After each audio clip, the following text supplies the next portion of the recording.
In the last lecture, we had started chapter number 2nd, Europe and India. And in this part of the chapter, we had learned about the period of Renaissance. After that, we had learned about the Leonardo da Vinci and religious reforms. Now, today we are going to start geographical discoveries. Then listen carefully. What is in geographical discoveries? Then in 1453 AD, the Ottoman Turks conquered Constantinople, Istanbul, which was the capital of Byzantine Empire. The overland trade route joining Asia and Europe went through this city. Since the Turk blocked this route, there was a need of finding alternative trade route for the European countries to reach Asia. This led to a new phase of geographical discoveries. Then, what is meant by geographical discoveries? We know that what is meant by geography. Geography means the study of land, study of earth, and geographical discoveries means what? Whatever the regions are exist on the earth, all these regions are geographical places. Okay, and discovery means to find out. Find out such a type of places which are exist on the earth. That means find out the regions means what? Find out the route to go on that particular region. That is geographical discovery. Okay, तो हुआ क्या था कि 1453 AD में जो Ottoman Turks थे उन्होंने Constantinople, Istanbul, आज का इस्तंबुल, ये जो प्लेस है, ये जो रीजन है, उसे कॉन्कर्ड कर लिया, जीत लिया. Okay, which was the capital of Byzantine Empire. Byzantine Empire का वो कैपिटल था क्या? कॉन्स्टेंटिनोपल, यानी उस वक्त उसे नाम था कॉन्स्टेंटिनोपल, मतलब 1453 में, और आज उसे इस्तंबुल कहते हैं. Okay, Istanbul. उसे किसने जीता? ऑटोमन टर्क्स, इन्होंने जीत लिया. मतलब टर्की पीपल जो है ना, तुर्क के अंदर रहने वाले जो पीपल है उन्हें टर्क्स वहाँ पे कहा जाता है, या टर्की उन्हें कहा जाता है. तो ऑटोमन टर्क्स उन्होंने इस प्लेस को, इस्तंबुल को जीत लिया. और जीतने के बाद क्या हुआ कि ये जो प्लेस था, मतलब इस्तंबुल जो है वो एशिया और यूरोप के ट्रेड वाला रूट था. मतलब यूरोपियन जो पीपल थे वो एशिया के अंदर ट्रेडिंग के लिए आते थे, तो इसी रूट से आते थे, कॉन्स्टेंटिनोपल से या इस्तंबुल से आते थे. तो जब ऑटोमन टर्क्स इन्होंने इस रूट को, मतलब इस्तंबुल को जीत लिया, तो उसके बाद उन्होंने इमीडिएटली क्या किया? उसे ब्लॉक कर दिया. मतलब वो जो रास्ता है वो ब्लॉक कर दिया. और वो रूट ब्लॉक करने के बाद जो यूरोपियन पीपल है उन्हें एशिया के अंदर ट्रेड के लिए जाना था, अपनी चीज़ें बेचने के लिए जाना था, है ना, मुनाफा कमाने के लिए जाना था, तो उनके लिए रास्ता नहीं रहा. तो जिसकी वजह से हुआ क्या कि एशिया के अंदर के जो रीजन या एशिया में जो भी सारी कंट्रीज हैं, उन कंट्रीज के रूट ढूंढना वहाँ पे स्टार्ट हुआ. ट्रेडिंग के लिए रूट ढूंढना स्टार्ट हुआ. उसे जोग्राफिकल डिस्कवरीज उस वक्त कहा गया. This led to a new phase of geographical discoveries. और इसी चीज़ ने जोग्राफिकल डिस्कवरीज का एक नया फेस वहाँ पे स्टार्ट कर दिया, एक नया पर्व जिसे कहते हैं, एक नया एरा वहाँ पे स्टार्ट कर दिया. ओके, तो यहाँ पे मेन चीज़ क्या है कि ऑटोमन टर्क उन्होंने इस्तंबुल को जीता, और इस्तंबुल क्या था? यूरोपियन पीपल का एशिया की तरफ ट्रेड करने वाला रास्ता, वो उन्होंने बंद कर दिया, जिसकी वजह से यूरोपियन जो ट्रेडर्स है या यूरोपियन पीपल हैं उन्हें एशिया की तरफ आने के लिए रास्ते ढूंढने पड़े. ये था geographical discovery. Okay, the next page is there, and on the next page there is the information about let us know. Then now listen carefully. Geographical discoveries. During 15th century, European sailors went on expedition to discover sea route to India. अब हुआ क्या कि 15th century में जो European sellers हैं, मतलब seller means the person who travel in the ocean और seize के अंदर ट्रैवल करने वाले जो पीपल है उन्हें सेलर वहाँ पे कहा जाता है. तो यूरोपियन सेलर जो थे वो इंडिया के रूट ढूंढने के लिए उन्होंने एक एक्सपीडिशन, एक मिशन अपने हाथ में लिया. Okay, then in 1487 AD, Bartholomew Dias, a Portuguese sailor, began his expedition in search of India, but reached the tip of African continent, which we now know as a Cape of Good Hope. तो 1487 AD में जो बार्टोलोम्यू dice नाम के Portuguese seller थे, Portuguese seller, उन्होंने एक expedition हाथ में लिया कि मैं इंडिया को ढूंढ के निकालूंगा। मतलब यूरोप से इंडिया के अंदर आने का रास्ता मैं ढूंढ लूंगा। लेकिन हुआ क्या, जैसे ही वो यूरोप से इंडिया की तरफ रास्ता ढूंढने के लिए निकले तो अफ्रीकन कॉन्टिनेंट के एक टिप के ऊपर जाकर पहुंचे, जिसे आज हम जानते हैं कैप ऑफ गुड होप से। ओके, तो इंडिया ढूंढने निकले और अफ्रीकन कॉन्टिनेंट के एक टीप पर जा पहुंचे जिसे कैप ऑफ गुड होप कहते हैं। कौन? जो पोर्तुगीज सेलर थे, बार्टोलोम्यू dice. Okay, then in 1492 AD, Christopher Columbus set on his journey to India by sailing towards west but reached on the eastern coast of continent of America। वैसे ही अब 1492 AD में Christopher Columbus नाम के एक seller थे।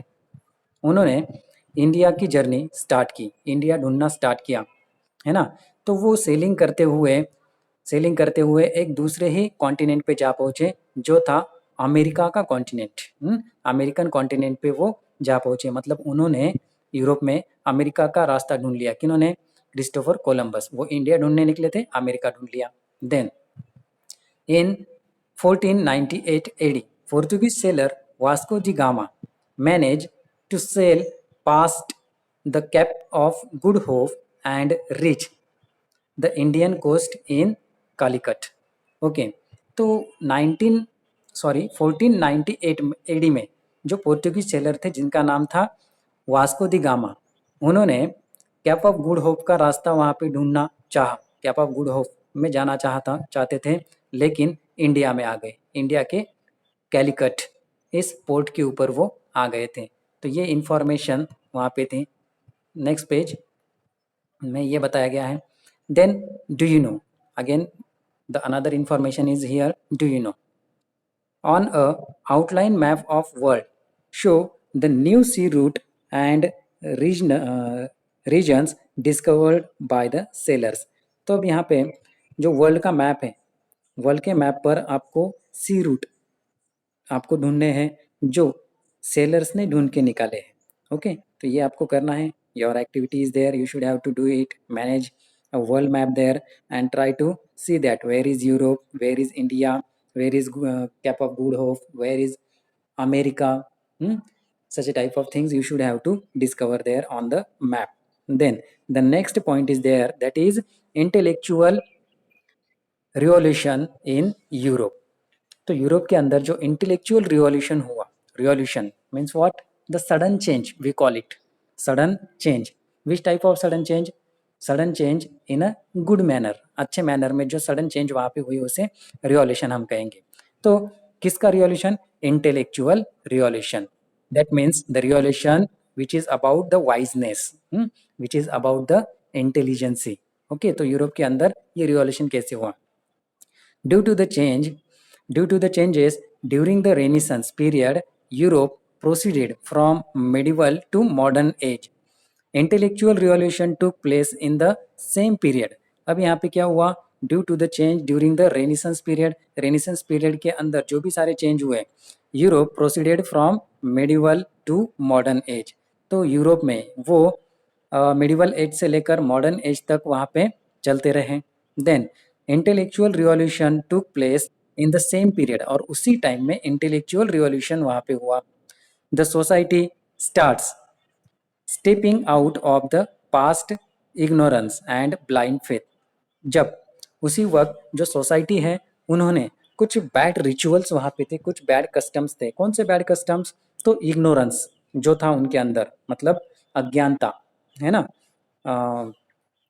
जिसे हम ignorance भी वहाँ पे कहेंगे। And blind faith, blind faith means the people who believe on the things which are which doesn't have any proof there, किसी भी प्रूफ के बिना, अंधश्रद्धा जिसे कहते हैं वो। ब्लाइंड फेथ मतलब बिना प्रूफ के किसी चीज को मान लेना, है ना, तो उसे ब्लाइंड फेथ हम कहेंगे।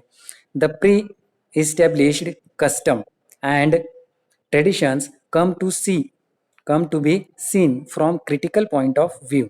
तो आगे चल करके customs and tradition come to be seen from critical point of view. तो जो भी सारे कस्टम्स, जो भी सारे ट्रेडिशंस यूरोप के अंदर थे, तो ये कस्टम्स और ट्रेडिशन को अब प्रूफ के साथ देखे जाने लगा। मतलब जो क्रिटिकल पॉइंट है, क्रिटिकल पॉइंट ऑफ व्यू से उसे देखे जाने लगा। Critical means what? To find out the mistakes, to find out the faults. तो इस कस्टम्स में, ट्रेडिशंस में कौन से फॉल्ट है वो देखे जाने लगे। All the changes are address as intellectual revolution. और ये सारे चेंजेस को क्या कहा गया? इंटेलेक्चुअल रिवॉल्यूशन, है ना। You should have to remember it. Such a type of question asked to you upon it, what is mean by intellectual revolution, then you should have to say all these things, okay, which gave further momentum to scientific discoveries in Europe। और आगे चलकर उसे एक momentum वहाँ पे मिला और scientific discoveries Europe के अंदर होने लगी। जो साइंस से रिलेटेड डिस्कवरीज हैं वो आगे होना स्टार्ट हुआ। Revolution in political sphere in the early stage, revolution in the political sphere. Then, in the early stage of beginning of modern period in Europe, many political changes took place। तो जैसे ही मतलब वहाँ पे early stage थी, modern period की जो early stage थी, वहाँ पे जो बहुत से सारे मतलब पॉलिटिकल चेंजेस यूरोप के अंदर हुए। और आगे due to the various revolutionaries event during 18th as well as 19th century। तो 18 और 19th सेंचुरी में बहुत से सारे रिवॉल्यूशनरी इवेंट्स भी वहाँ पे हुए। Then the period is known as the age of revolution. तो इसी पीरियड को 19th सेंचुरी में यहाँ पे जो अलग अलग ऐसे रिवॉल्यूशनरी जो है उनके इवेंट्स वहाँ पे हुए 18th सेंचुरी से लेकर 19th सेंचुरी तक। इसी पीरियड को क्या कहा गया है? Age of revolutions। During this period, there was development of parliamentary democracy in England। और इसी पीरियड में इंग्लैंड के अंदर पार्लियामेंट्री डेमोक्रेसी भी डेवलप हुई। जो आज की डेमोक्रेसी हम देखते हैं इंग्लैंड के अंदर, वो इसी पीरियड में हुई थी। There was a change in the form of cabinet system। Cabinet system के अंदर भी वहाँ पे चेंज हुए।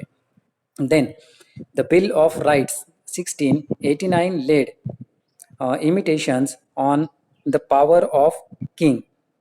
The sovereignty of parliament was established। तो उस वक्त जो किंग थे, किंग के पास जो पूरी की पूरी पावर थी, है ना। कब? तो यहाँ पे एक बिल बताया गया, द बिल ऑफ राइट्स 1689 का एक बिल वहाँ पे बनाया गया। Bill means what? एक लॉ वहाँ पे बनाया गया, एक राइट वहाँ पे बनाया गया।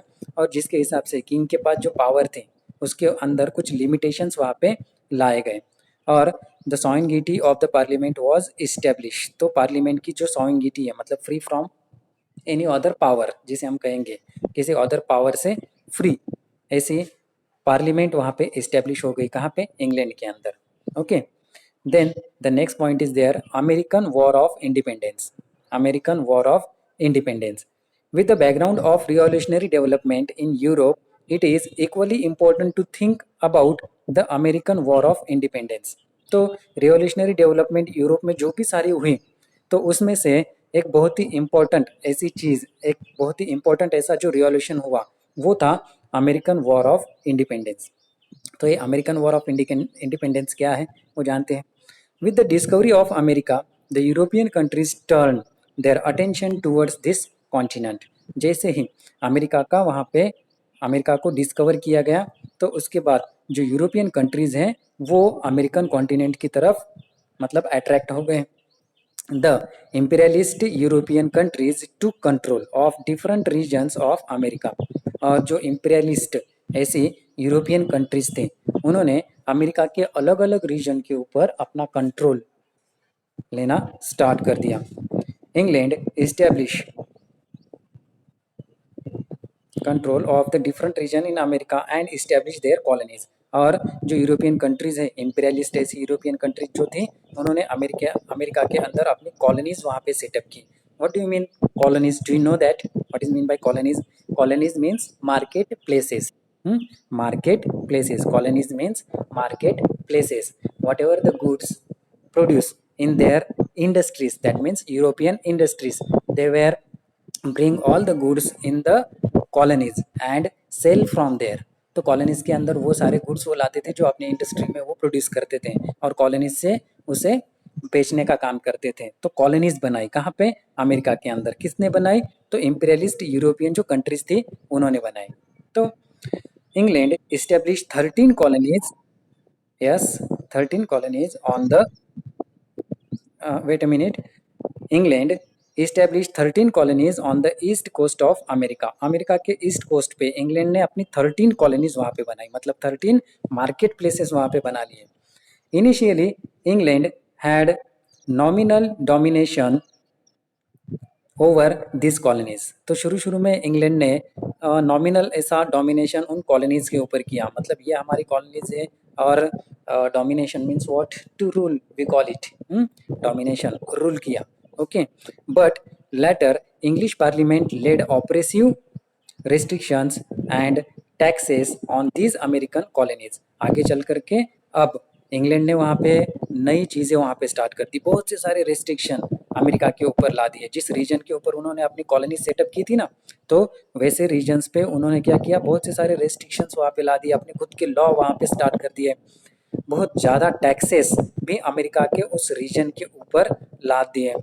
Then the people in America revolt against it. और ये सारी चीज़ों के बदले में जो अमेरिकन पीपल है उन्होंने रिवोल्ट किया, एक क्रांति की, है ना। तो England declare war to suffrage this colonies. तो इंग्लैंड ने इस कॉलोनीज के सफरेज के अगेंस्ट में एक वॉर वहाँ पे डिक्लेयर किया। American colonies organize the army under the leadership of George Washington. तो जॉर्ज वॉशिंगटन नाम के एक लीडर अमेरिका के अंदर वहाँ पे हुआ, है ना, और उनके लीडरशिप के अंडर में जो अमेरिकन कॉलोनीज है उन्होंने अपनी एक ऑर्गेनाइजेशन वहाँ पे बनाई, है ना। और and finally won against England, और इंग्लैंड के अगेंस्ट में वो जीत गए। This event is known as American war of independence. और जिस तरह से इंग्लैंड से आज़ाद हुए, इंग्लैंड की कॉलोनीज से अमेरिका आज़ाद हुआ, ये सारी इवेंट को अमेरिकन वॉर ऑफ इंडिपेंडेंस कहा गया। तो इस अमेरिकन वॉर ऑफ इंडिपेंडेंस के लिए जो लीडर वहाँ पे अमेरिका की तरफ से थे उनका नाम था जॉर्ज वॉशिंगटन, है ना, ये याद में रखना है। A new nation known as the United State. अब अमेरिकन कॉलोनी से फ्री होने के बाद जो न्यू नेशन वहाँ पे बना उसे यूनाइटेड स्टेट ऑफ अमेरिका कहा जाने लगा। with the federal government written constitution and based on the principles the democracy was born। आगे चल करके क्या हुआ कि यूनाइटेड स्टेट ये नाम मिलने के बाद फेडरल गवर्नमेंट वहाँ पे बनी और अपनी खुद की एक कॉन्स्टिट्यूशन वहाँ पे लिखी गई अमेरिका की, और उसके बेसिस के ऊपर एक डेमोक्रेसी के प्रिंसिपल वहाँ पे बन गए, एक डेमोक्रेटिक कंट्री अमेरिका बन गई और अमेरिका इस तरह से फ्री हो गई। तो इसे ही वहाँ पे अमेरिकन वॉर ऑफ इंडिपेंडेंस कहा गया है। ओके।